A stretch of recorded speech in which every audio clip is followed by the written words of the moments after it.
Yeah, I just need some stuff from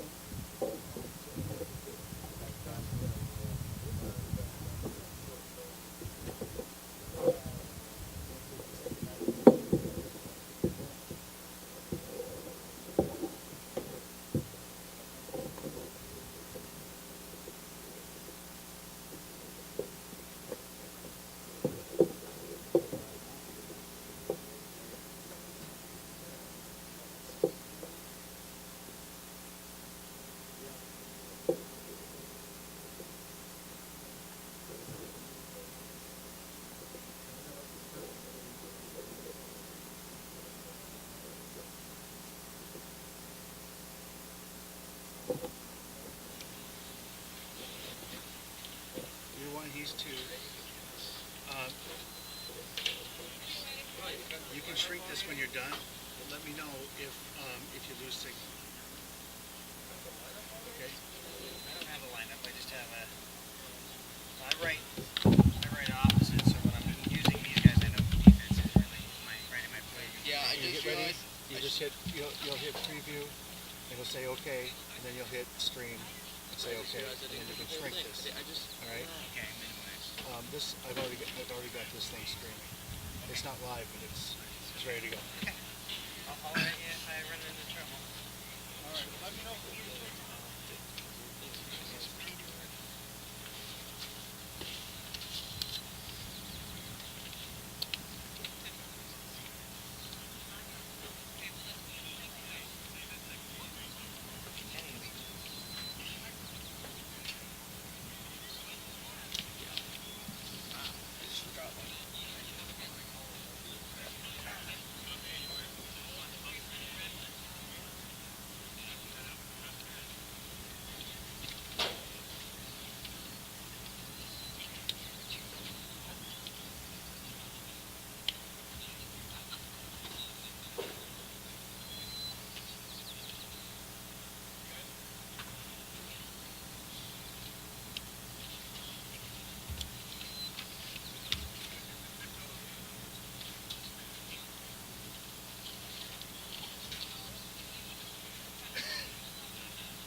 doesn't look like it's it. Let's do this one. Oh, I got tricked.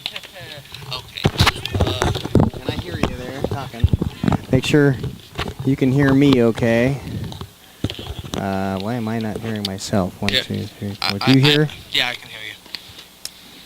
But I don't hear me. So what the heck is going on here?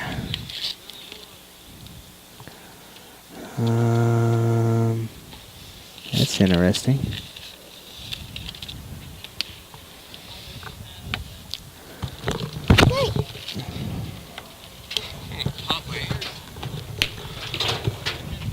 Phones. You do hear me though. Yeah. Okay, I don't hear me, so I don't. Something's going on. I don't know what. 1, 2, 3, 4, 5, 6, 7, 8, 9, 10. 1, 2, 3, 4, 5, 6, 7, 8, 9, 10. 1, 2. Well, as long as you can hear me, we're fine. I'll just try to keep one muff. Uh-oh, got an error. 1, 2, 3, 4.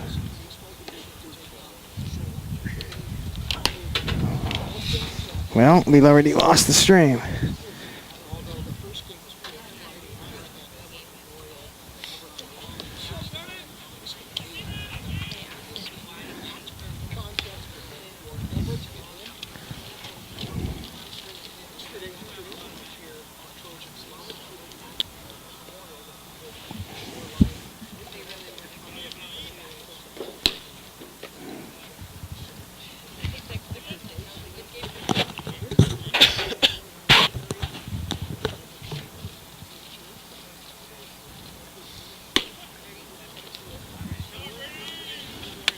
Well, we can't do anything if we don't have the data, so.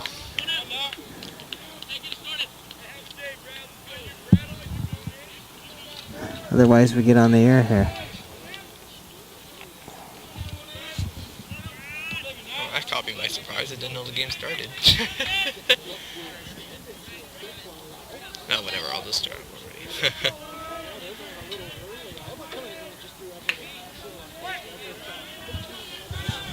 I guess we just keep track.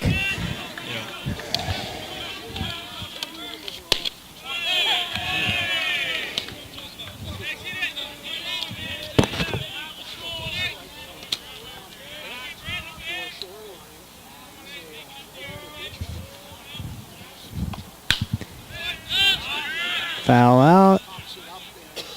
No. And this will be no balls and 2 strikes with starting pitcher Brad Bennett.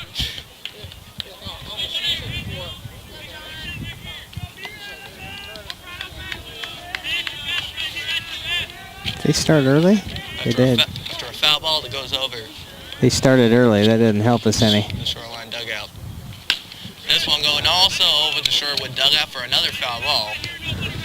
Todd has got to answer this phone, or he's not going to get on the air. I'm just going to ask him we're doing this already. It's technically practice. Bennett coming in with a 3-1 record with a 4.62 ERA. High for ball 1.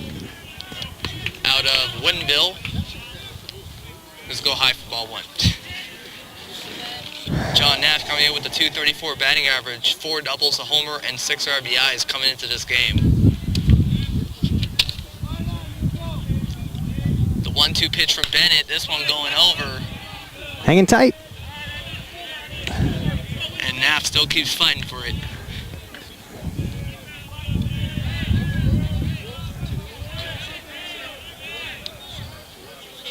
We'll also keep you updated on the softball game going on between Shorewood Community College and Bellevue College.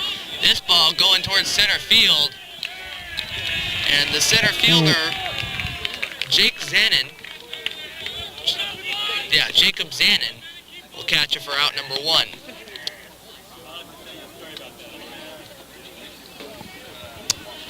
Oh, never mind. Brad Bennett. My mistake. I said he was from Woodinville. He's actually from Century High in Hillsboro, Oregon. I don't think Todd's paying any attention to this here phone call. I'll just pretend like we're announcing already. Yeah, certainly keep practicing. Okay. The next batter for Edmonds Community College will be number 9, Trevor Cook.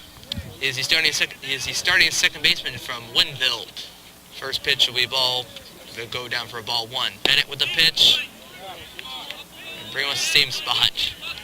2-0. We'll also keep you updated of the softball game between Shoreline Community College and Bellevue College because we can see the scoreboard from right here.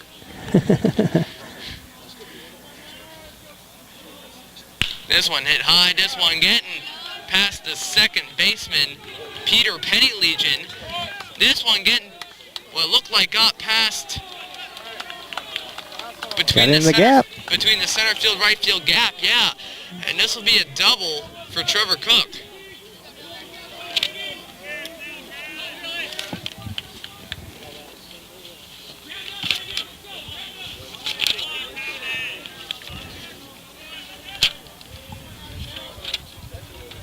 Oh, okay, they did.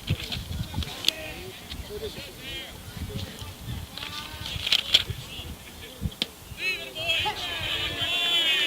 That'll be the 4th double of the season for Cook. And our next batter, when he was in high school, he was known as one of the greatest high school baseball players during 2012. And now playing for community college, possibly going to be in something bigger with number 35, Dylan Lavelle. Out of Lake Stevens High. And before his senior year, he was known as one of the greatest high school baseball players in the nation. And at the end of his senior year, was picked by the Detroit Tigers in the 2012 MLB first-year draft. But he decided to go to Everett Community. Okay, here we go. So quiet. We'll get you going here as long as we can get us. Dealer's choice. 4-3.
Dre McKenna. Hello and welcome to College Baseball on Sound Live Sports Network and STSPN. A matchup between the Everett Community College Trojans and the Shoreline Dolphins. Everett coming in a record of 13-11 overall, 8-2 in league play in the NWAC North Division, and Shoreline 10-12, 2-4 in the conference. Already through a half frame here at Meridian Stadium, baseball park here in Shoreline, Washington, and it hits batsman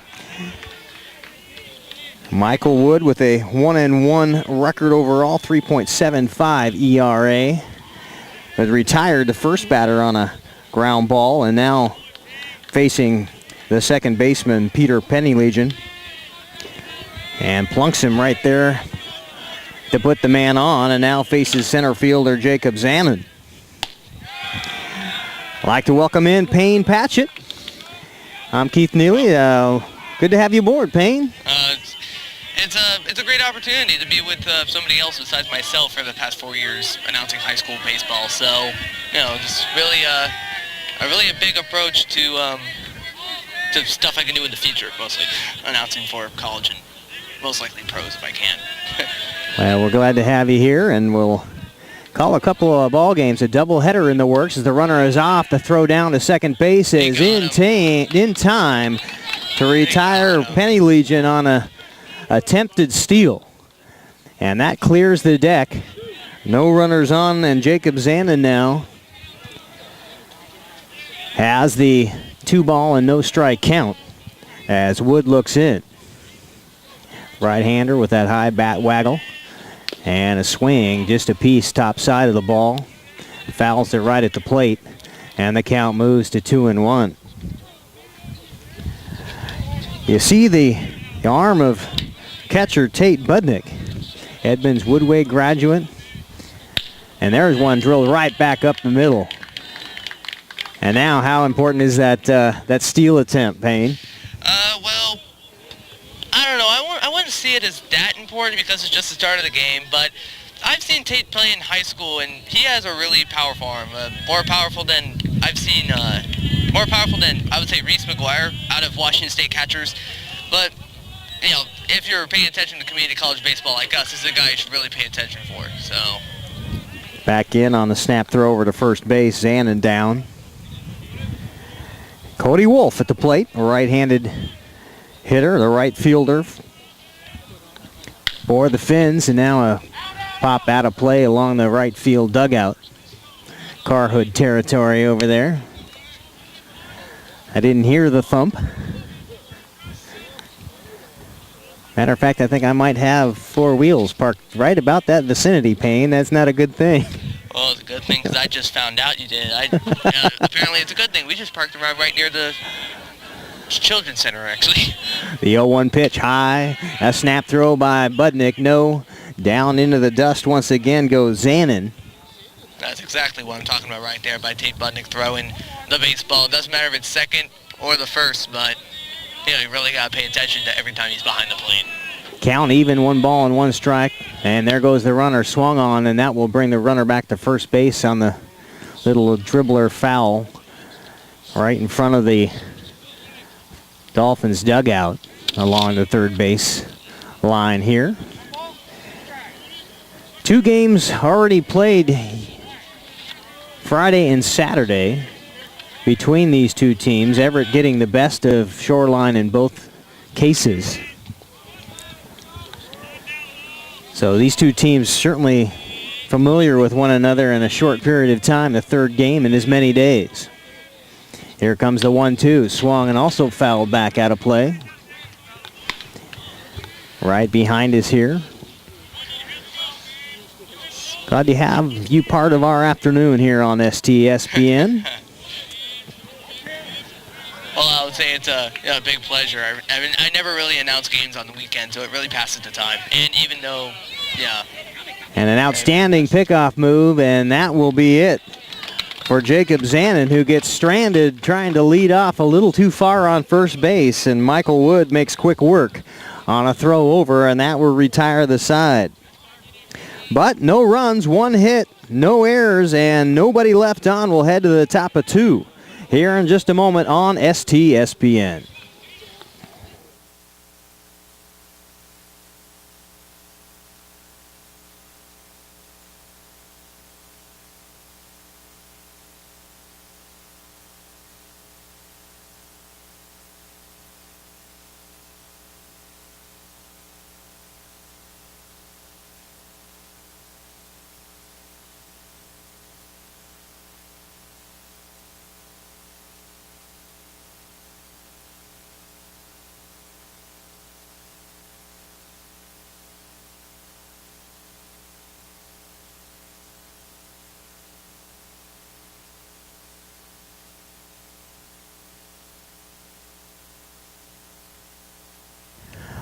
Welcome back on STSPN.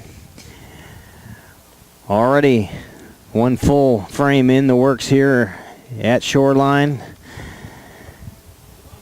with the Everett Trojans coming to the plate. They'll be bringing up Bryce Peterson, the right fielder, Tanner Arrington, the left fielder, and Corey Longacre, the center fielder. So they got the entire outfield coming to the plate now for the Everett Trojans. And Brad Bennett, as Payne mentioned, a 3-1 record with a 4.62 ERA, and his battery mate Benson, Brady Benson, calling the signs. And quickly in the hole now, 0-1 goes Peterson. Big, lanky fellow, right-handed hitter.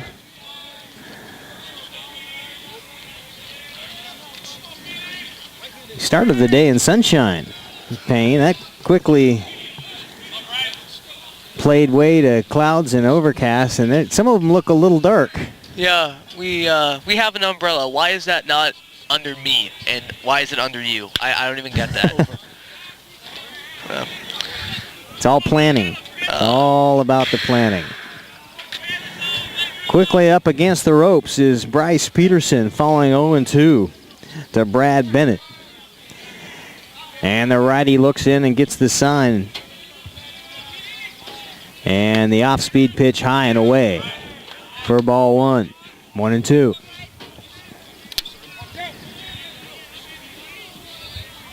Bennett taking his time, working the signs from his catcher Benson. And here comes the fastball right down the third base. Caught there for a second off the shoulder of Firth, but he will not get through in time. It gets past the first baseman, and on his way to second goes Peterson, and will be standing up after the throwing error. We'll see how they rule that, but no doubt that's got to be E5. That's what it looked like most likely.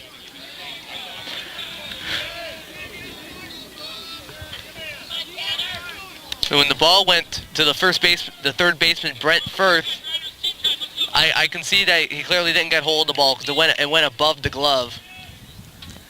And so that clearly got to more time for Peterson to go to first, and it really got more pressure on Firth as he threw it to first. Yeah. So a runner in scoring position for Tanner Arrington, the left fielder, lays down a bunt to advance the runner with nobody away, and the throw a bit high. Oh, that is... And it draws the first baseman, Arneson, off the bag. And they're safe at the corners. So 2 errors and 2 aboard.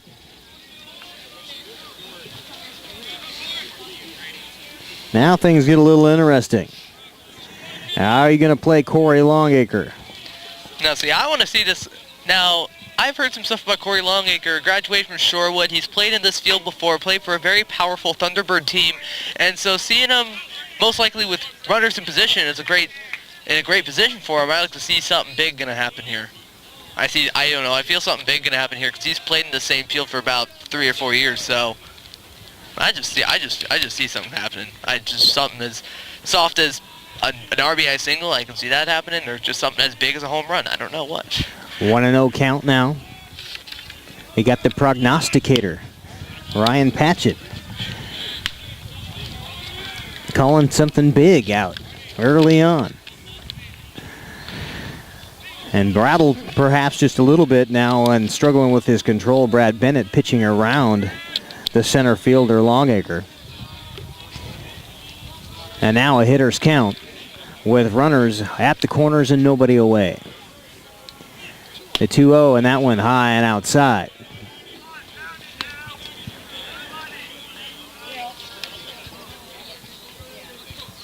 Oh, Bennett flirting with danger here with a 3-0 count. No score. Top of the second inning. And that one high, straight away high. And Longacre's aboard with a walk. The first issued by Bennett today. And now the bases are juiced for Barnicut. Branson Barnicut, the third baseman, another right-handed hitter. And now you've got to be playing for that double play. The infielders at double play depth. You hope he rolls one over and you can give up the run for 2 outs. Yeah, see, in a bases loaded situation with no outs, pretty much the only thing that I see that's bad about doing a double play is that, a run's going to score. But I would say that Bennett has to throw as fast as he can, then it goes to the infield, and then, for example, the third baseman gets it, he throws it instantly to the catcher for out number one. That will be easier for Bennett, and it'll be easier for Shoreline as they won't allow any runs. Conference on the mound now after the control has been a bit of an issue for Brad Bennett after walking previous batter Longacre and now throwing a first ball pitch to Barnicut. So 5 straight ones out of the zone, and a little bit of concern for Travis Fox in his second year here at Shoreline Community College. And trying to settle down the big righty. Tell him you got to let your defense help you out a little bit here and get you out of a jam, and a jam it is. Bases loaded, all juiced up for Branson Barnicut. Crowds the plate just a little bit. Benson takes a step outside, and here comes the pitch into the dirt, low and away for ball 2. Now 6 straight errant throws from Bennett.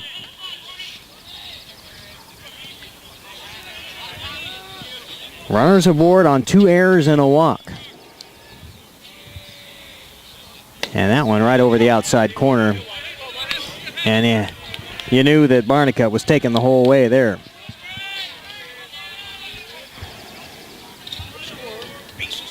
The righty's set. And the 1-2-1 pitch is low. Ball 3, 3-1, and you got to bring one here. And you bet that Branson's going to be sitting back on a fat fastball. In all situations, Bennett has to get this guy out. In all situations, or there's going to be a run scored. Here it comes, high and just over the outside stripe for strike 2, 3-2.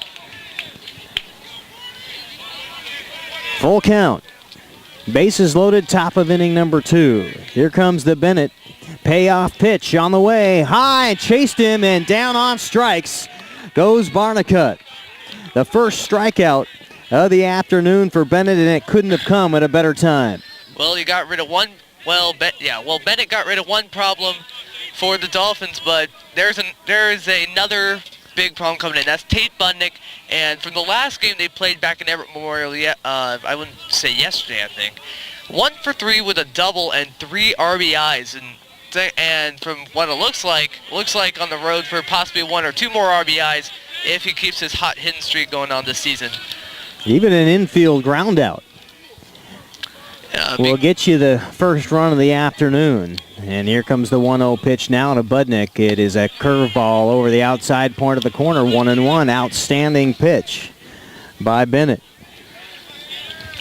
Because they got the 1 out, it'll be a way more comfortable situation for the Dolphins. They can try and get an easy double play. Like you said, they get a double play. It will be a little bit easier and not allowing any runs. There's that little roller. They'll try to get the double play. There's 1, and across the plate is 2, and out of the jam. That's exactly what I was talking about there. Hit into the double play. Nobody crosses the plate with the bases loaded and nobody out. And a big jam escape by starting pitcher Brad Bennett for Shoreline as we head to the bottom half of the second inning. No runs, no hits, 2 errors and 1 left on. We will head to the bottom of the second inning right here on STSPN.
Welcome back on STSPN.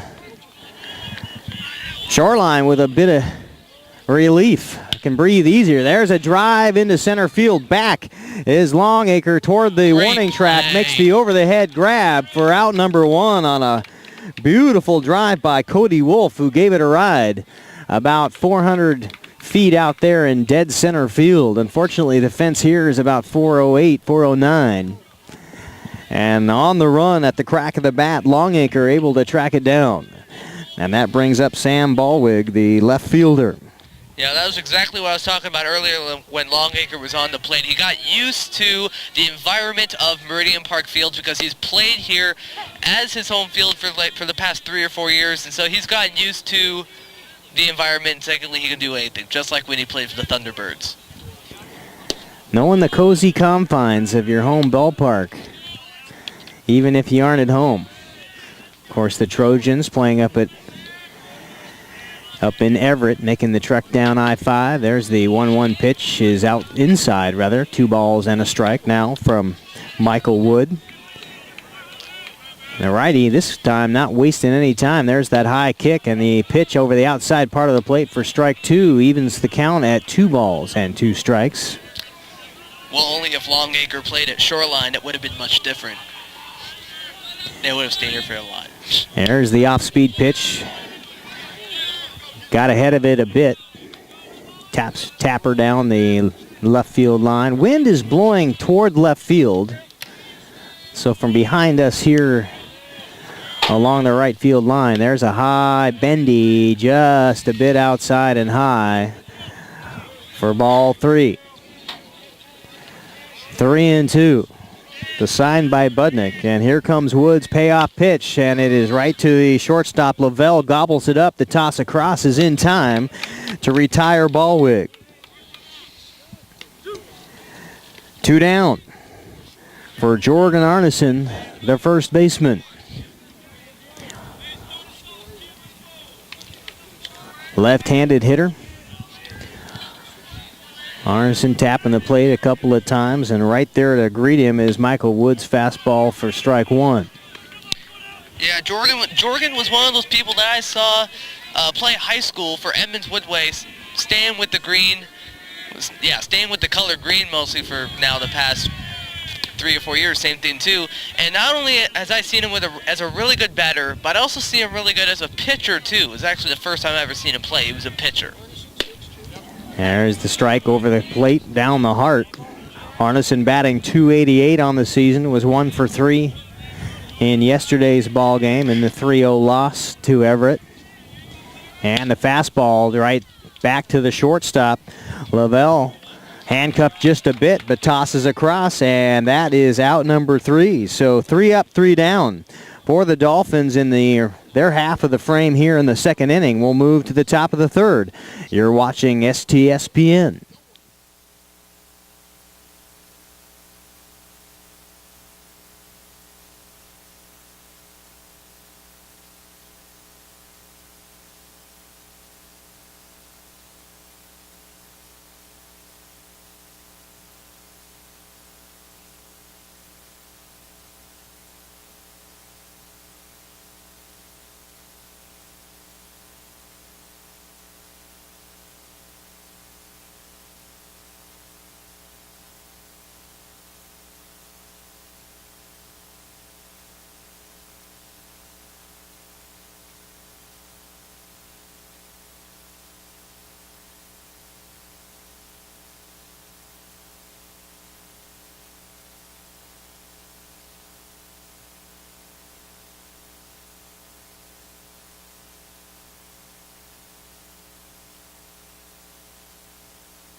Still no score here in the top of the third inning.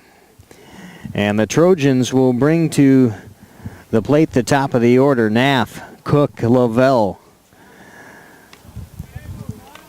Naff 0 for 1 with a fly out to center field in his first at-bat back in the first inning.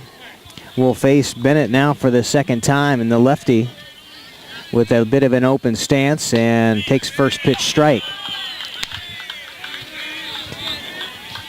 The Trojans had an outstanding opportunity in the last time they came to the plate with the bases loaded, nobody out.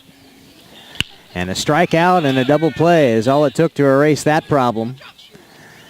And running over McInnes from the shortstop position near the foul line. And it will be a pop fly out. Bringing up Trevor Cook. Cook with that drive over the second baseman and into the gap in right center field, got a double in his first plate appearance today. The only hit of the afternoon for the Trojans. And now stands in with an 0-1 count. And you can just tell the confidence now from Brad Bennett after being able to work himself out of that trouble spot in the top of the second. Feels a lot better with the bases clear. The 1-1 back up the middle, right to the shortstop. McInnes across for out number 2.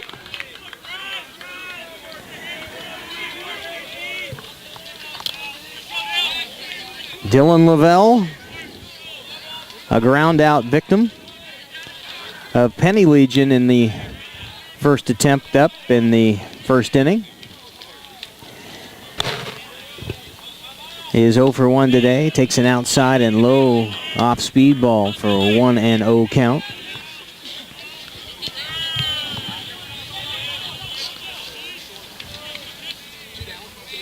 All the scoring in yesterday's ball game came in the fourth,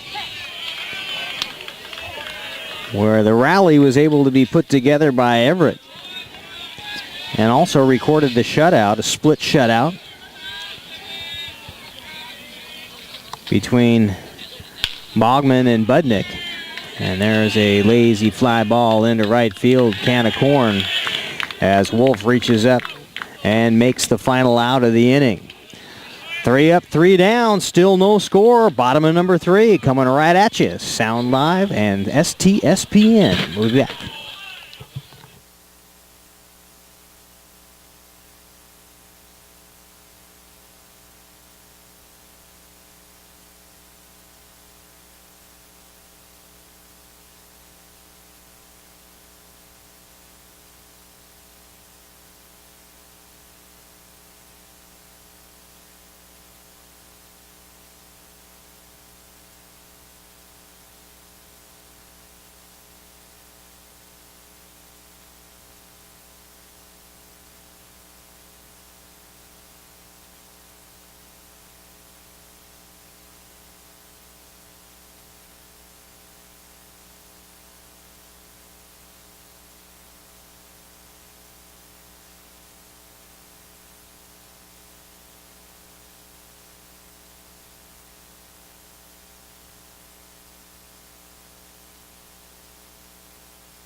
Bottom of the third.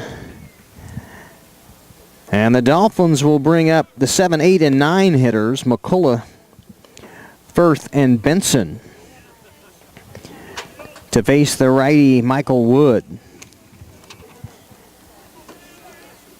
And so far, the pitchers, except for a couple of errors, have really been dominating the ball game. Of course, early on, they're in pain, but you like what you see out of your starters if you're the managers of these two clubs. Especially the fielder for Shoreline after the first third of the game. So Barnicott will take the McCullough dribble down the third base, the hot corner, toss across to Knapp is in time, and that'll bring up Brent Firth. Go ahead, Payne. Okay, I was going to say that both fielding teams are really great, especially for Shoreline after that clutch double play that didn't allow any runs. And well, technically, all Shoreline has to do is to get a little bit better on hitting after they only had one hit, and that was from Zanin. A hit apiece for these two teams through 2.5 innings of play.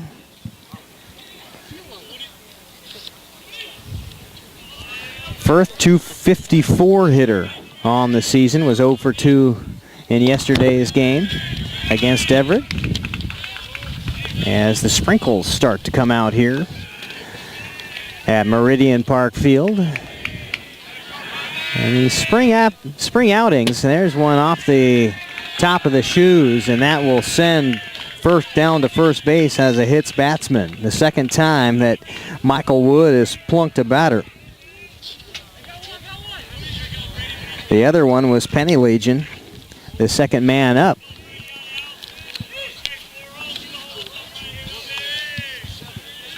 And now Brady Benson, the catcher, steps in for his first plate appearance.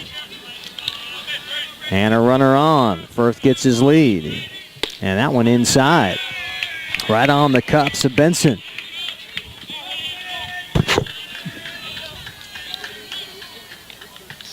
And the wind picking up also. You can tell that flag out there on the 351 mark out in left center field is starting to get a little crisp. As that fastball catches the outside part of the plate for strike one. 1-1 the count.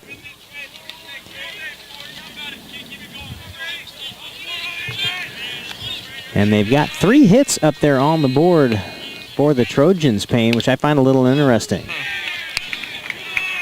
Unless they gave those 2 errors as hits. Well, I gave my scoreboard one of those as a hit. The other wasn't. Okay. Well, we'll have to compare notes here. I don't know that 3 hits is what I would have up on my board, but I only have 1 hit. There's the 2-1 low and away for ball 3. I mean, it's not the first time I've seen the scoreboard more different than the scorebook. I mean, well, we'll get the official score here at the break. Nonetheless, a chance now for Benson to get a good hitter's count, and looks at a fastball, drives it into right field, but just a poke as Peterson is underneath it, makes the catch, and going halfway as Firth will have to retreat back to first base. And that is out number 2. We'll head to the back to the top of the order. McInnes with a ground out to start the ball game for the Dolphins is 0 for 1 this afternoon. Had a pair of hits in yesterday's ball game, batting .246 on the season. The leadoff hitter gets ready, and strike 1. you know, when looking for some of these players for Shoreline, I found out a stat that is really interesting, and that is that Dre McInnes is one of only 4 Shoreline batters that has 1 home run. So does that mean that others have more? No, I mean, Dre McInnes has 1 home run. There's 3 other people that also have 1 home run, and none of them, and the rest have 0. Have 0. Okay, so one of them with any home runs. Yeah, all right. The others were Sam Ballweg, Zanin, and a player that is not in the batting lineup, which is number 5, Kyler Kodrowski, as the 4th player that's not in the lineup for the Dolphins. The 1-1 count, and here it comes from Wood high. Up there in the eyes, trying to get McGinnis to take a cut. Dangling it up there in the view. And now ahead of things, 2-1. McGinnis looks down and gets the signs from the first base coach. And here comes the pitch. That one outside. So Wood, 3 straight balls.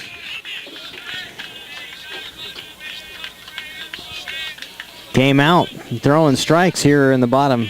First couple batters here in the bottom of the third, and then has really struggled after hitting first, and they'll walk him.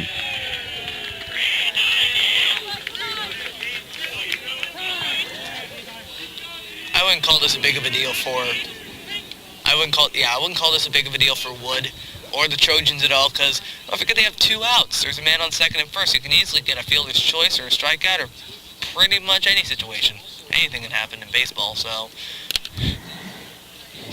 But Head coach Levi Lacey having a word with his starting pitcher Michael Wood. Trying to settle the big righty down a little bit. Budnick also out on the mound. And it'll be broken up as the number 2 hitter, Penny Legion, who was hit by a pitch, does not have an official at-bat and was caught stealing on his first attempt after being the lone base runner in the first inning. Well, I take that back. Zanin got on and was thrown out on a pickoff move.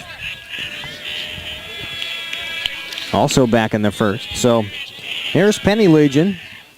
And a swing and a drive down the right side of the infield and stabbed there by Naff, the first baseman, and that will retire the side. A bang-bang play down at first base. And the Dolphins are retired. Still no score. We'll head to the top of 4 on STSPN.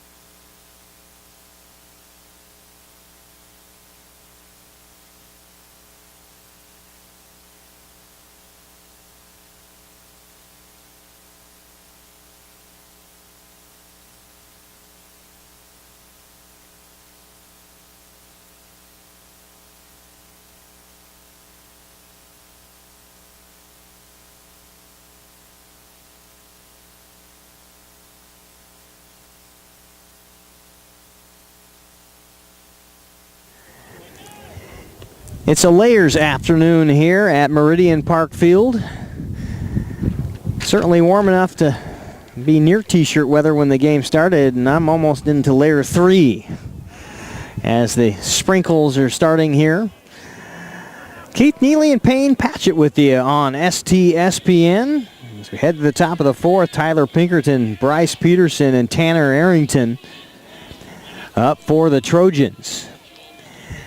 And the curveball by Bennett is over for strike 1. Pinkerton 0 for 1 this afternoon. Popped out back in the first inning. And now looks at 2 curveballs. The first one over for strike, that one just a bit high. Benson now flashes the signals as Bennett looks in, shakes off one, and here comes the 1-1 pitch. Swung and into center field, a lazy fly ball. Zanin, easy out. And retires Pinkerton.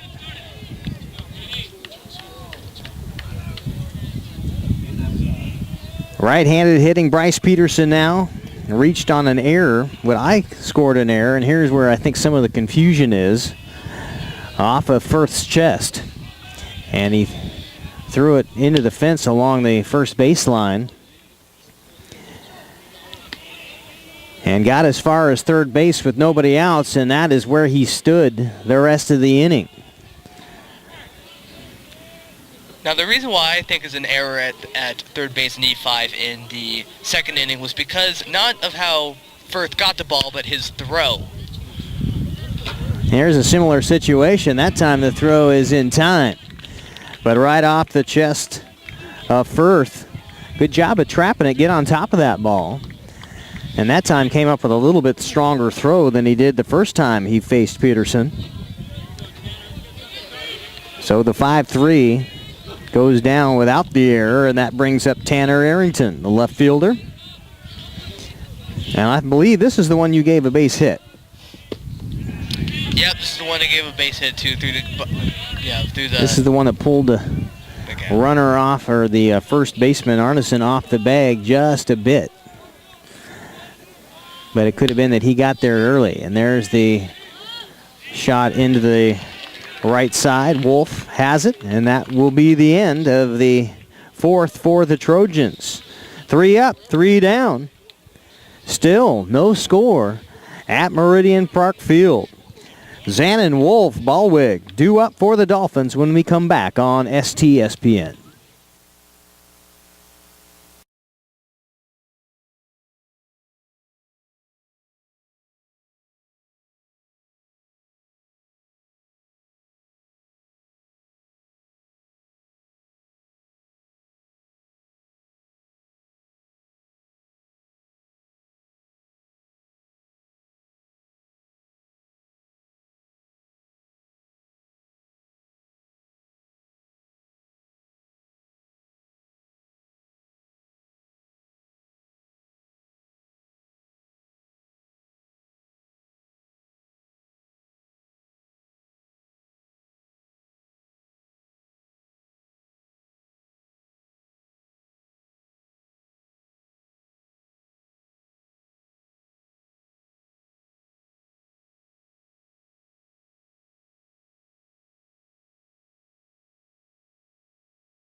Welcome back on STSPN.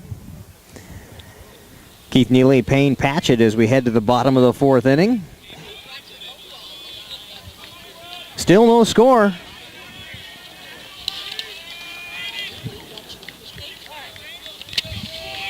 Jacob Zannon with the lone hit so far on the scoreboard for the Dolphins. Got a single back in the first inning, and then a nifty move on the pickup by Michael Wood.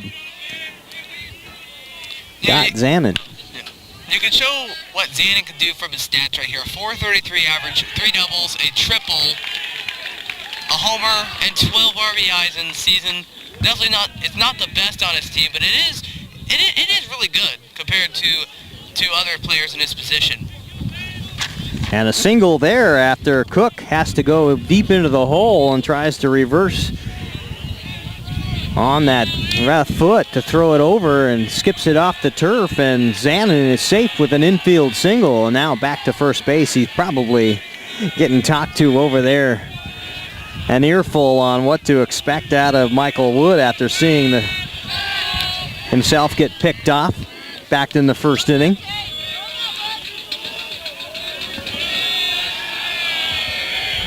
Cody Wolf, who flew out in the second with the sacrifice now, will move the runner along.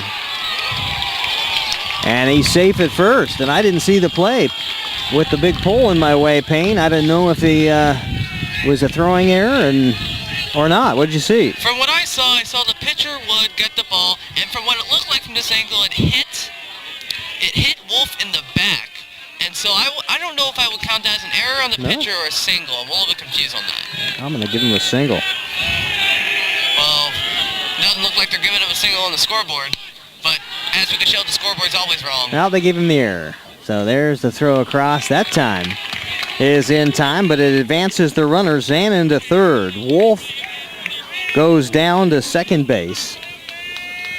And the 5-3 reduces Ballwig back to the dugout, and only one out with two on in scoring position for first baseman Jorgen Arneson, who ground out and his first at bat back in the second inning. The lefty will stand in, and now back to the pitcher. Looks back the runner and now tosses over to first base, right to Nath.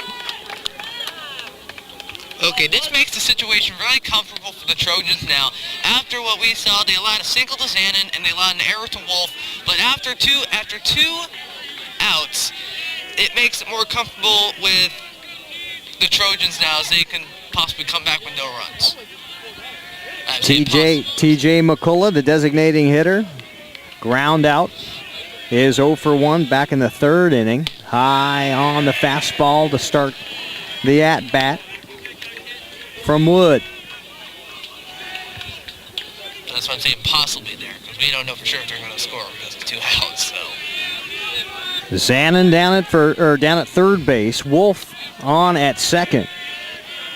For the right-handed hitting McCullough. Takes another one right up in his face, and they say he hit the cuffs of his sleeves, and another hits batsman. So McCullough, the third batter, plunked by Michael Wood today. And that loads him up for Brent Firth, the third baseman. Firth was one of those chosen one to have already caught a pitch off the shoe tops and awarded a free pass to first base, and now he's got them loaded. Comes inside on the first pitch. Michael Wood, a nice offering. And Firth takes a big cut for strike one.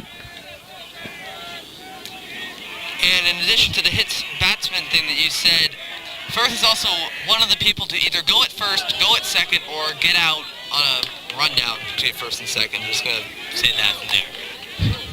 Firth way behind the fastball there. Is up against the ropes now, 0-2. With every sack full of Dolphins. And here comes the 0-2. That one just outside. On the left-handed hitting Firth. I swear, when it was called ball one, I could hear like a big crowd of noise right over here. That's because we're right next to some of the Everett Community College fans. Yeah, right Trojan here. faithful wanted the punch-out call there and didn't get it. There's a high fastball. This one is heading toward the gap. Quickly up on it is Longacre. It will not get it. It's off the base of the wall. One will score, two will score. Coming around to score the third run is McCullough.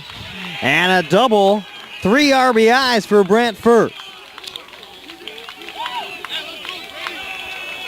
Outstanding piece of hitting down in the count, 0-2. Gets one right over the heart of the plate and puts a hurt on it near the 380 mark out there in right center field and clears the sacks.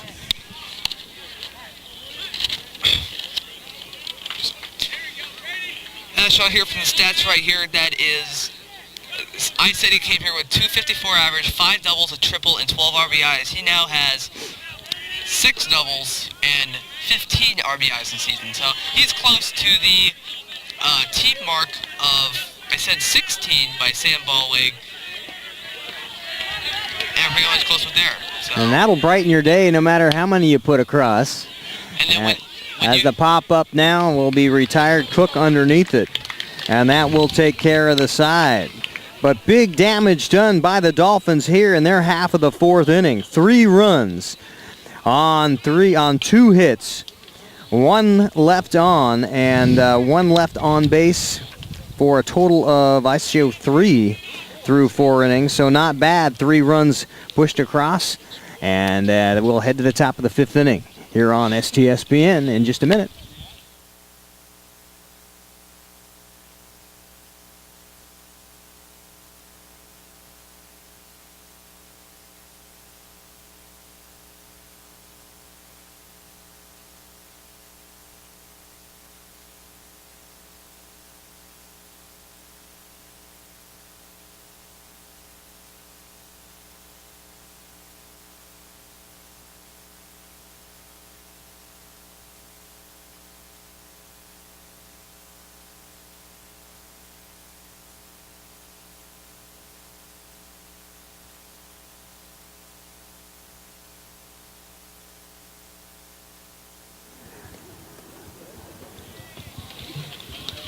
Two big innings, one for each of these two clubs here between Everett and Shoreline.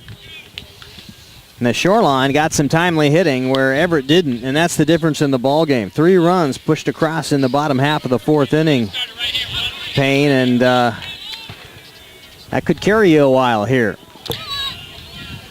Yeah, but the Trojans, well, they have 4. They have 4 more innings of trying to get 4 runs or possibly tie this game up, so they pretty much got the whole game to try and get a chance here. Longacre, Barnicut, and Budnick due up for the Everett Trojans. And this is also a great way to start it too. Corey Longacre, like I said, he's good with the situation. He is used to being here. Exactly. So, yeah. High pitch. 2-0 count on Longacre. Longacre will walk. Got a good eye. Walked on 4 straight pitches back in the 2nd inning. Already now a 2-0 count on the big right-handed hitter. And that one outside. So he's seen 7 pitches so far today. All of them off the mark. And just like what you call it with, for anyone who's watched Major League, ball 4, ball 8, ball 12.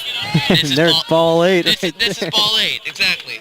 Except it's not with 3 straight batters. It's like 2 straight times with the same batter. So just watched Major League 2 just earlier today. It's just fun movies.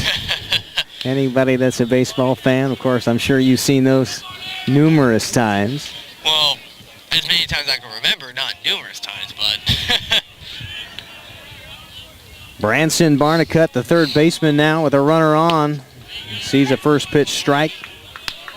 And like Longacre before, got a bit of a pattern. Barnicut, the only strikeout victim of Brad Bennett today, and sees a first pitch strike. Is in the hole 0-1. And see, the only difference is for the difference between Longacre with the walks and Barnicut with... That one gets away from the catcher, Benson, and scrambling down to first base, Longacre will stand up on the wild pitch. Yeah, I forgot what I was going to say there. So the difference between Longacre with the walks and Barnicut with the strikeouts is that Barnicut actually got some balls instead of just all strikes. That's the only difference. As with Longacre with all 3-0, here's Barnicut on his last at-bat, full count 3-2. Curveball outside. Just misses 2-1. And a runner in scoring position. And a chance to cut into this lead just a bit with a base hit here. Down by 3 runs. And there's the pop fly right off the screen behind the home plate. 2-2. We're in the top of the 5th inning here at Meridian Park Field. Shoreline with 3 runs in their half of the 4th. And that's where we stand, 3-0 right now. And the 2-2, there's a little golf, a 9-iron. Club right to Longacre, to Zanin in center field. And Barnicut is retired. Bringing up Tate Budnick. Budnick came to the plate with 1 out. And the bases loaded back in the 2nd inning. And rolled it over to the shortstop for a double play. Yeah, looking at what happened back in last inning with Shorewood. Yeah. And got him on the sacrifice. Looking at what happened from Shorewood from Brent Firth, it looked like if he didn't get if the 4-6-3 double play didn't happen, it looked like it would have been possibly 2-0 after how many runs was scored. Possibly got some more RBIs for Budnick. It would have been a sack with 1 out. So now we got 2 outs after the failed bunt attempt. He got the bunt down, but was put out at first. So now 2 outs for the runner on 3rd. That's Longacre.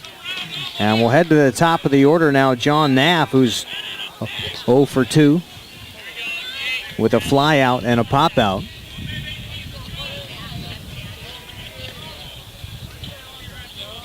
And the 1-0, and that caught him on the sleeve. So we're hitting batsmen all over the place today.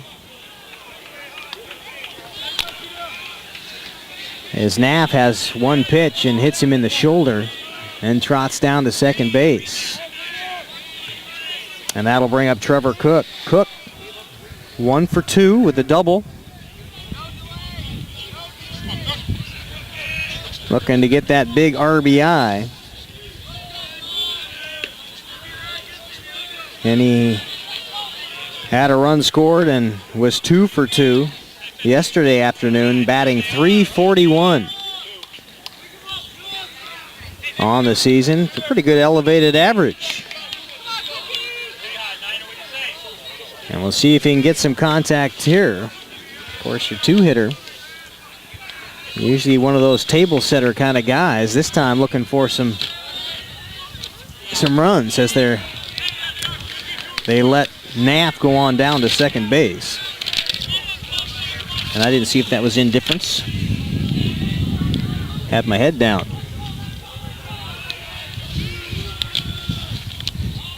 The 1-0. Low. Excellent stop by Benson to keep it in front of him. Good job of blocking the plate.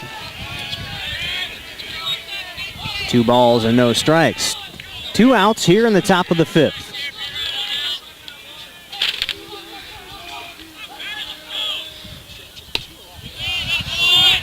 Showing here from the stats from Trevor Cook, it is pretty accurate what the stats of Trevor Cook has, even though it shows here he has a .341 average, 3 doubles, and 6 RBIs. It is still pretty accurate, as we don't know what he might do in this situation. Well, with a 3-0 count and 2 outs, he's got a good pitch to hit, and that time took a strike on the outside stripe.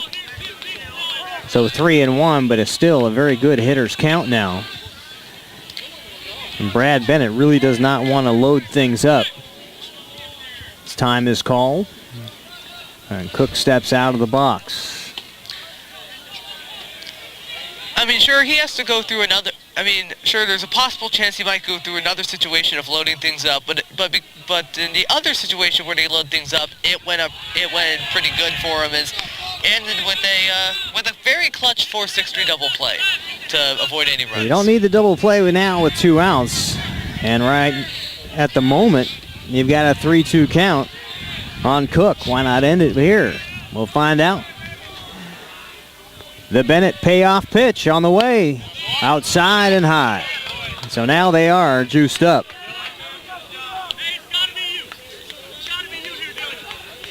Longacre on third, Knapp on second, and now Cook trots down to first base, loading him up for Dylan Lavelle. 0 for 2 with a ground out and a fly out in his 2 plate appearances today. Now, I said that this guy was, when he was with Lake Stevens High, one of the greatest in the nation, but we don't know for sure after 3 years after he's graduated and his 2nd year with the team. So we don't know what's going to happen after here, so. 2 outs, bases loaded, and a 1-0 pitch on the way. Curveball, caught the outside corner and a dandy. Beautiful off-speed pitch by Brad Bennett, evens the count at 1 ball and 1 strike.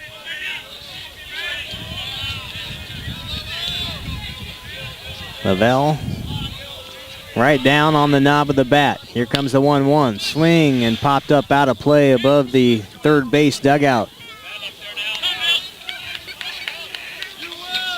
And now Bennett got him backed into a corner, 1-2.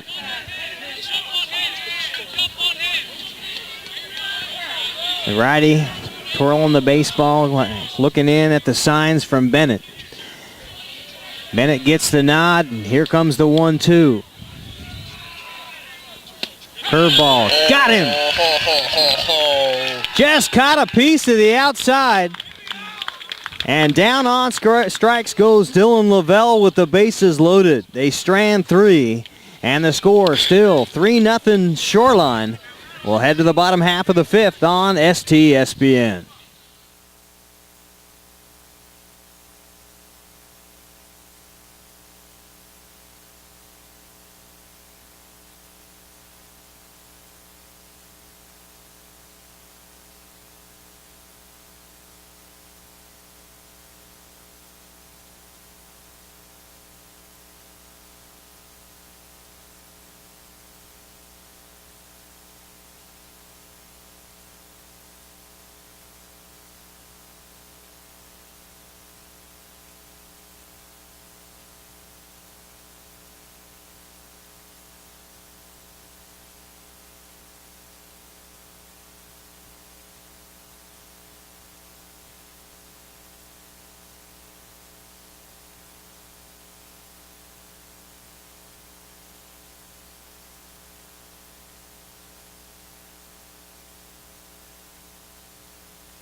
Bottom half of the 5th inning here on STSPN.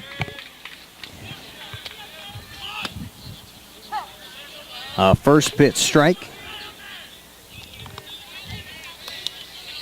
Back to the top of the order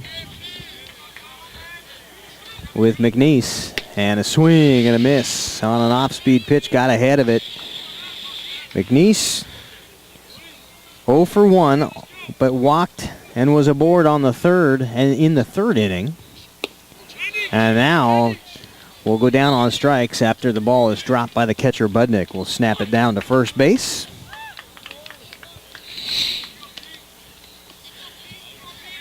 And that will bring up Peter Pennylegion.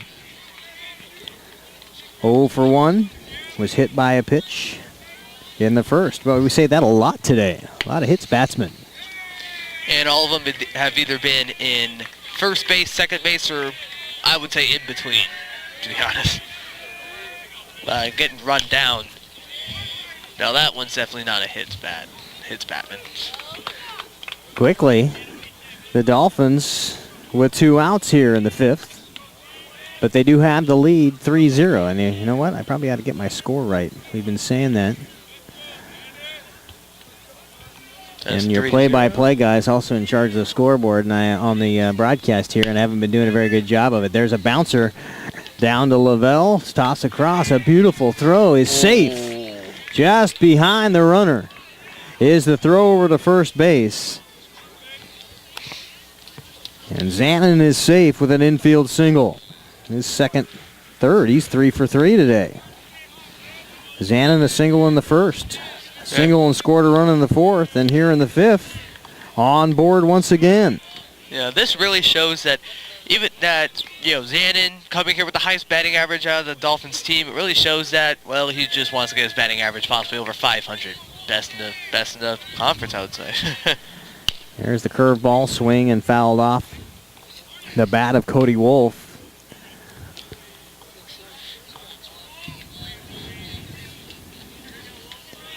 Wolf, a .273 hitter on the season. Puts that bat on his shoulder, now off the shoulder, and a snap throw over to first on the pickoff move by Wood. Back in time is Zanin. Not going to be fooled twice after being picked off in that 1st inning.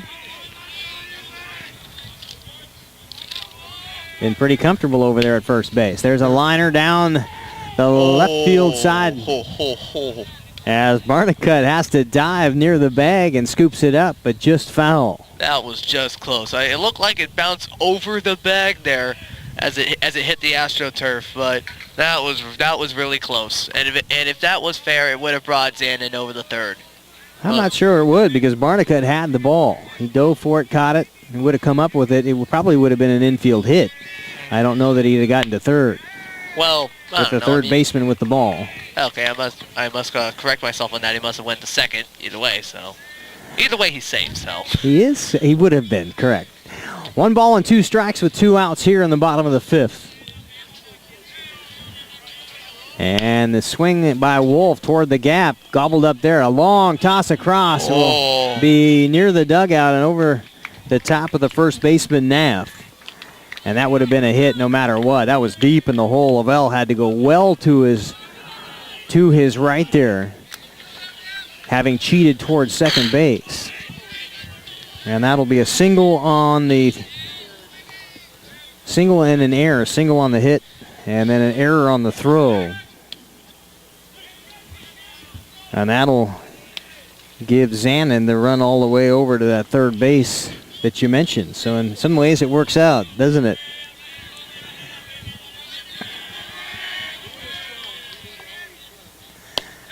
Low and outside, snap throw down. They got the runner now trying to go to home, and after all of that, runners on 2nd and 3rd. They thought they would get Wolf on the throw down to second base, and right at that moment, as soon as catcher Tate Budnick let it fly, Zanin eased in toward home plate from 3rd, which got the eye of Cook. Cook turns around and throws it back to the catcher, and everybody's safe. So Wolf down at second base now. And Ballweg with a 1-0 count with 2 outs and 2 on in scoring position. Looking to extend this lead right to the first baseman toward the hole. Covering is the pitcher, Wood, and that is out number 3. So 3-1 on the putout, and 2 Dolphins left on. Shoreline still with the lead, 3-0 as we head to the top of the 6th inning. We'll be back on STSPN.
Top of the 6th inning, Everett will bring Pinkerton, Peterson, and Arrington to the plate. The 4, 5, and 6 hitters. And there's a swing and a pop-up on the infield. I'd say infield turf, but the whole field is turf. As Penny Legion drifts over right behind the bag at second base. Out number 1. Bryce Peterson reached on an error in the second, got as far as third base. Is 0 for 2 on the afternoon. And a strike 1 from the righty Brad Bennett. Peterson, a .270 hitter. Crowding the plate, gets a curveball and tries to take what the pitcher gave him on that off-speed outside pitch and drive it down the right field line. Just foul.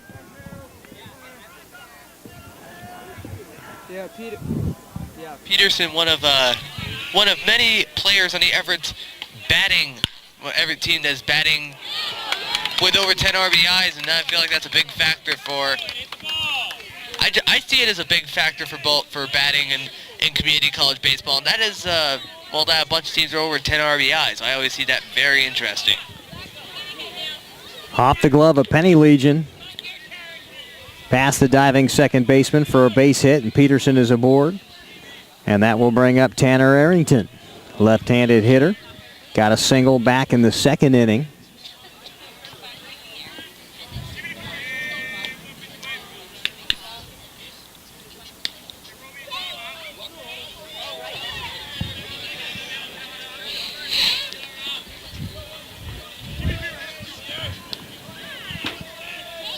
Wind has died down.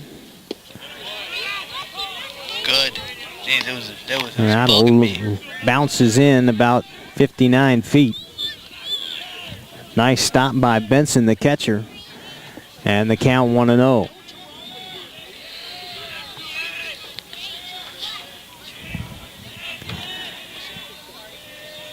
The Bennett delivery as the runner is off. The snap down to second base is toward the outside part of the bag, and he is in there. Peterson in with the stolen base.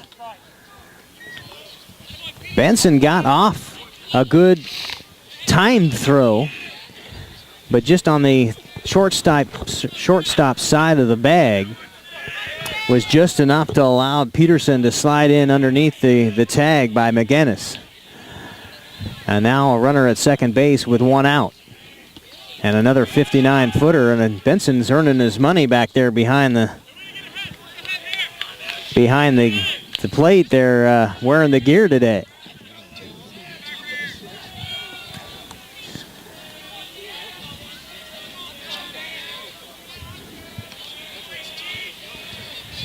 Arrington batting .268. Has a hitter's count here, 2-1, and that stroke lifted into center field, back 3 and 4 steps, now drifting a bit to his right, is Zammon to make out number 2.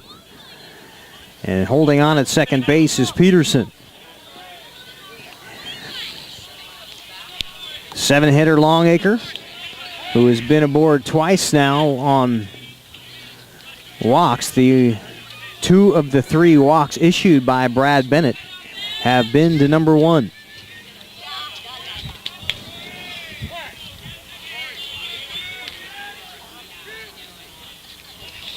And right now, Everett would like nothing more than a timely hit. Here's the stolen base attempt, and in there at second base on his second straight steal is Bryce Peterson. That was a risky decision by Peterson there, but because of that, it got a runner in scoring position with a possible chance of Everett bringing a run on the board.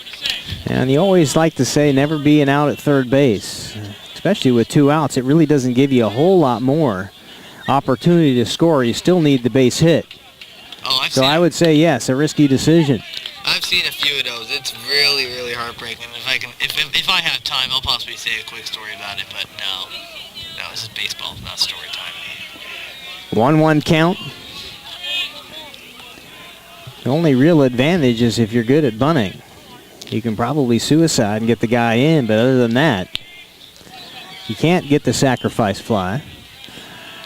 You can't get the infield ground out to score the run. You need the base hit. And here comes an outside curveball. Benson will stare down at third base, and Peterson retreats to third.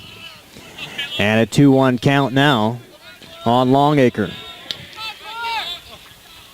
Longacre actually has been thrown a strike now in the ball game. Still ball 10. 1 strike and 3 at bats, and that one upstairs, but right underneath the letters for strike 2, 2-2. I mean, also with the same thing with him being thrown a strike, this technically, the phrase I've said earlier, anything can happen in baseball, and technically it's really rare having like a ball 12 or something, I don't know. There's a swing and a pop fly. Calling everybody off is Jorgen Arneson, and that will be out number 3. So Trojans give themselves a chance to score a run, but once again come up empty. No runs on 1 hit, and 1 runner left on base. Still 3-0 as we head to the bottom half of the 6th inning here on STSPN in just a moment.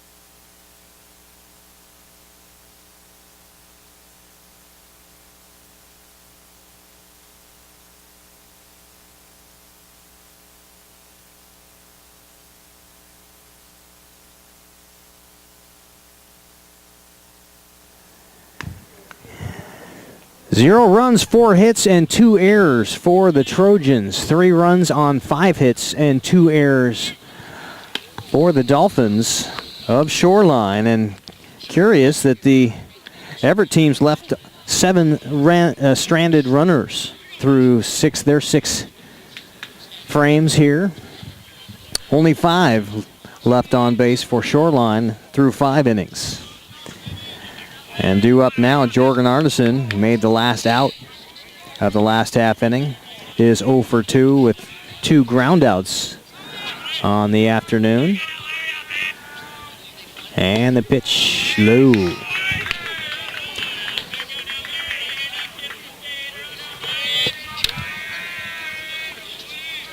Michael Wood has been a little bit inconsistent for a while there. He was right around the plate the entire probably first 3 innings of play, and then fell off just a little bit, including being into some trouble after a couple of errors in the third allowed runners on. And that big inning is the only big inning that Shoreline's been able to put in the books. And there's a comebacker right through the mound over second base and into center field for a base hit. And Arneson is aboard. And that'll bring up T.J. McCullough, the hitter. We're in number 30. Scored one of the 3 runs for the Dolphins back in that 4th inning.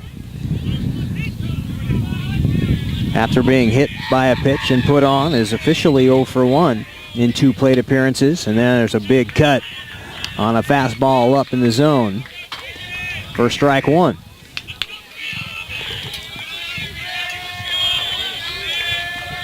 And now the wind blowing out toward right field. It was in left field, heading toward left field. There's a poke over the shortstop and into left field it goes for back-to-back base hits off of Michael Wood.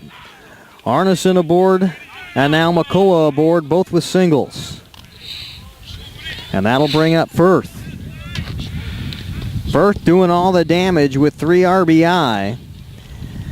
Cleared the bases after they were loaded with a double in the 4th inning. And now we've got a pinch hitter. Okay, let me as I reach for the roster. Let me say this for you. Dan Thies. Yeah, let me say this for you. So, out of Mount Lake Terrace. And we also have a pinch runner in John Gaddy, both out of Mount Lake Terrace. Gaddy, a 5'10 sophomore. And Thies, a 6'4 freshman. Both Hawks. Here we go, Woody. Let's roll it up infield. So Firth gives way to Thies.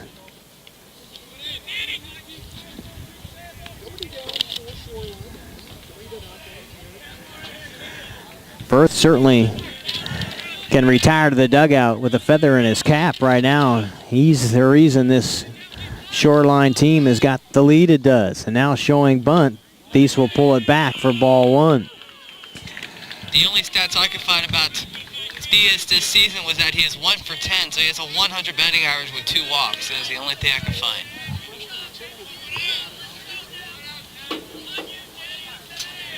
And now after the bunt attempt, well, he'll turn it around again. Now the infield will come cruising in, pulls it back one more time for ball 2 on the outside throw. And the dugout comes alive for Shoreline. I can't tell you how many times the dugout has come alive for Shoreline. I can't tell you how many times. And now one more time with the bunt attempt, that time a strike. As Thies does not pull the bat back, or actually he did, but the ball over the plate for strike 1, 2-1. Naff making the long haul in from first almost every time the bunt attempt is shown, but Barnicut down at third staying pat. And that one right off the tip of the bat. They'll go down to first base the easy way. The throw by Budnick is over the top of Cook. Into the right field it goes. Here comes one run. And scoring is Arneson. McCullough down to third base. And Thies on the overthrow will go down to second base. So an error on the catcher.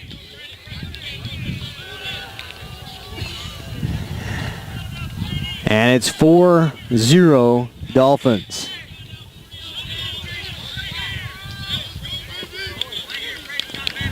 And that'll bring up Brady Benson. At least that's who I have scheduled to appear. It shows the jersey number 40, and it's Brady Benson. Yep.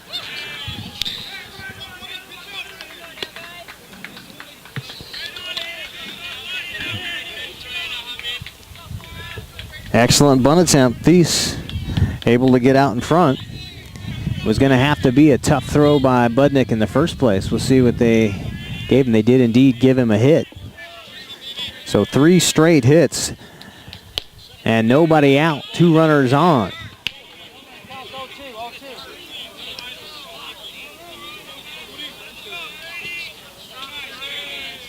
And whether I'm going to give him an error on the throw to score the runner. So no RBI awarded by Thies on the bunt. And there's a sack fly potential is tagging up is McCullough, who does just that and will score the 5th run of the afternoon for the Dolphins off the sack fly by Benson.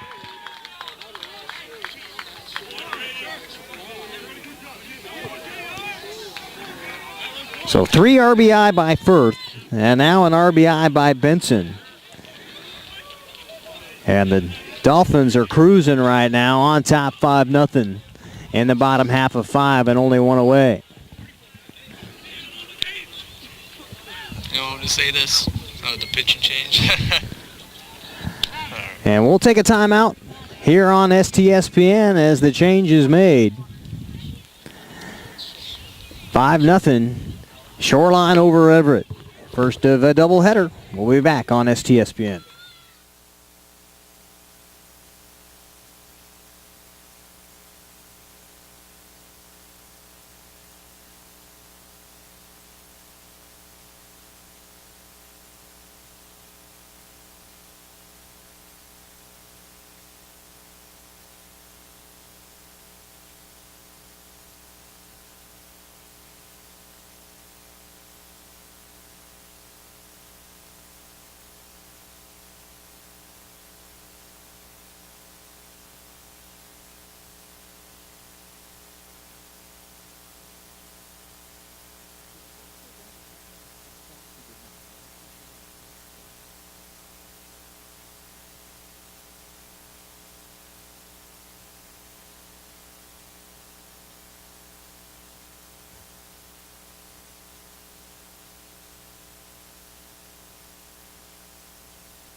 A couple of big innings for Shoreline. 3 runs in the 4th, 2 runs here in the 6th inning, and they're not done yet with only 1 out.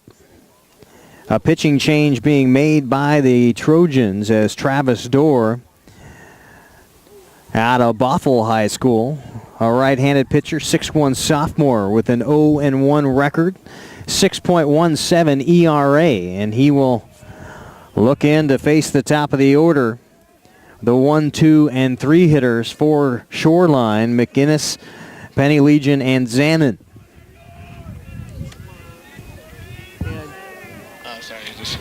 And just to give you an input on the stats from Michael Wood. He has stats of 5 1/3 inning pitch with 7 hits, 5 runs, 4 of them earned, 1 walk, and 1 strikeout with 3 hit batsmen. And he will leave with those stats on his resume. And comes up Travis Dorr. And right now, Dorr just trying to get out of the inning. That one fell right back at us here behind the plate, off the screen.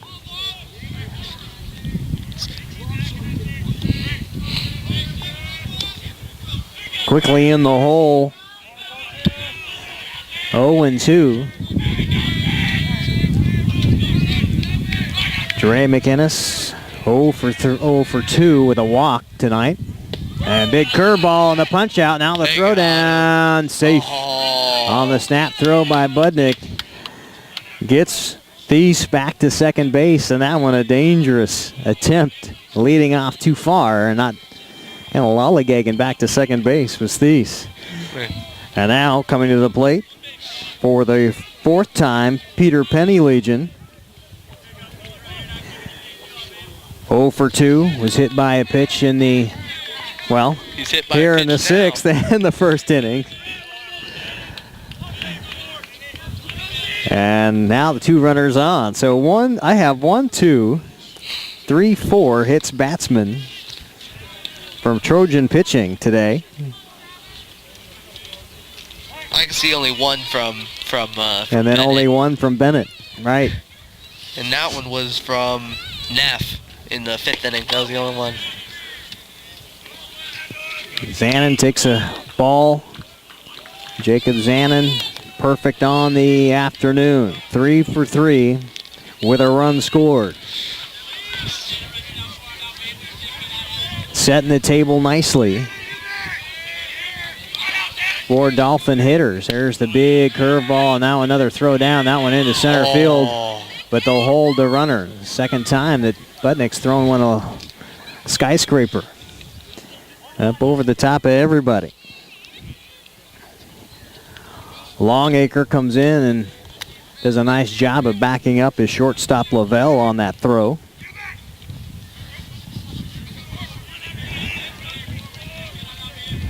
Now Zanin will stand in with a 1-1 count from Dorr. On the way, curveball bounces it down the third base, just a piece of it. As the rain starts to fall here, Meridian Park Field once again.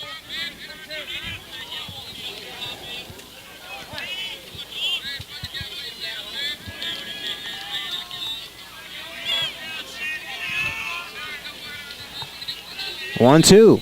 Curveball, swing, and high fly ball into left field. Arrington with the catch will retire the side, but a couple of runs on a couple of hits, 3 to be exact.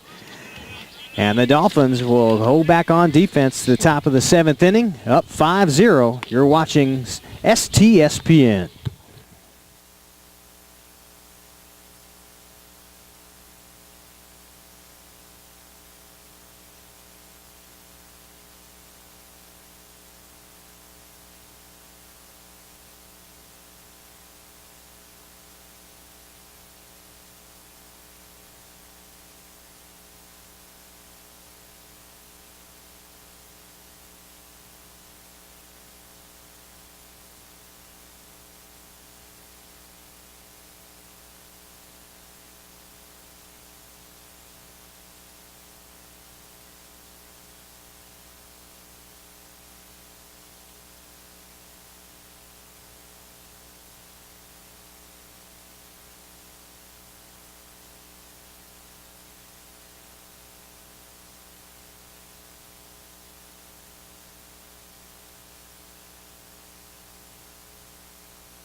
Brad Bennett will take the mound to start the 7th inning and see if he can't hold on to this shutout.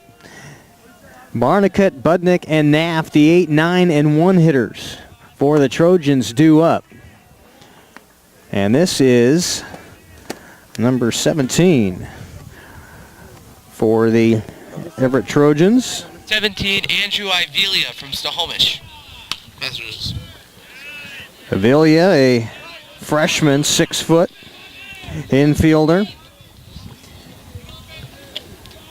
But our mistakes on the substitutions, we just know it's happening when it's up at bat. Just trying to. Yeah, we'll get you your subs as we can find them here in the playing the field for the Dolphins. There's a ground ball right to the shortstop. McGinnis across will retire Ivelia for out number 1.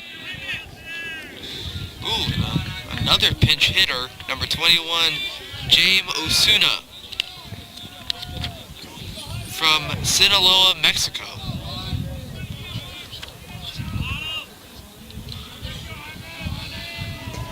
One out here in the top of the 7th inning. Bennett just settling right in nicely. Scattered a few hits, 4 to be exact. And had to get out of one bases loaded jam back in the 2nd inning, but that's really been all the difficulty that the righty has had today.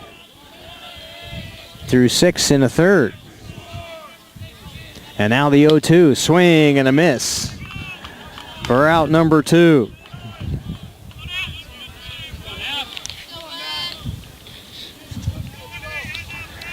And back to the top of the order is John Naff.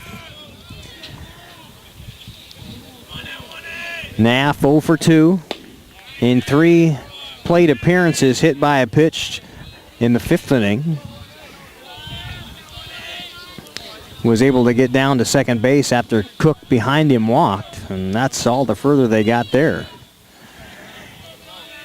Loaded the bases, and now a drive toward the gap. It's right there at center field. Zanin hustles over to his left and retires the side, so 3 up, 3 down. In the Trojan half of the 7th inning, we'll head to the bottom. Shoreline has Wolf, Ballweg, and Arneson due up.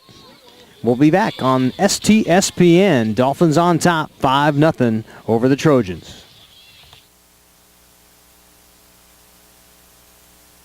And that's the final 7 innings.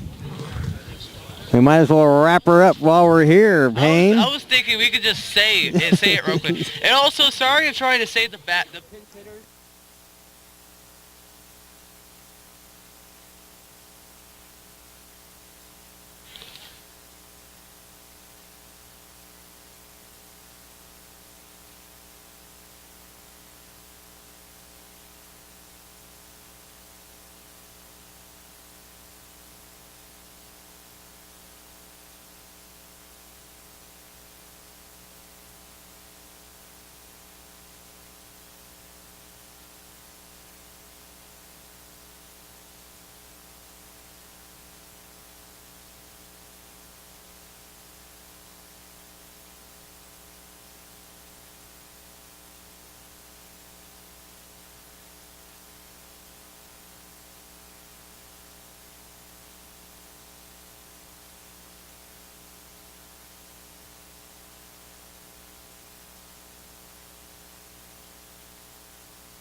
Back on STSPN, the final after 7 innings of play here at Meridian Park Field.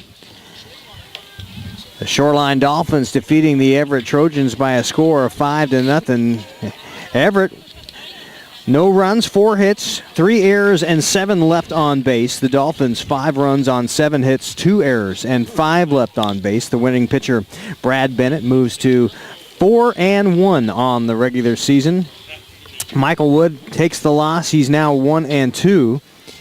And the season series between the two teams now, Everett still holding the lead 2-1. But not a bad outing, especially early. Shoreline Dolphins were able to get that big run, big crooked number there in the 4th inning. And that really allowed starting pitcher Brad Bennett to settle down, Payne.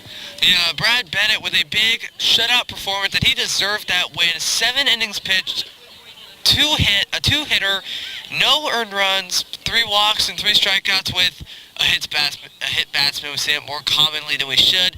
And technically bringing it back to when I would announce play-by-play in high school baseball. 7 innings.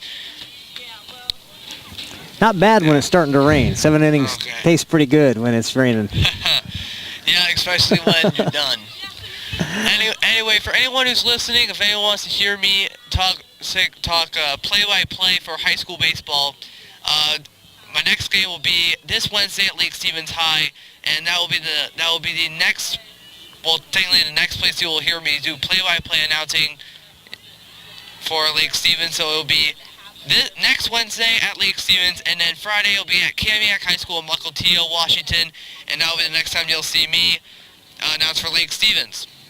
We've got another game here at the doubleheader continues after a brief pause. Same two teams, Everett and Shoreline. We'll be back on STSPN after a short break.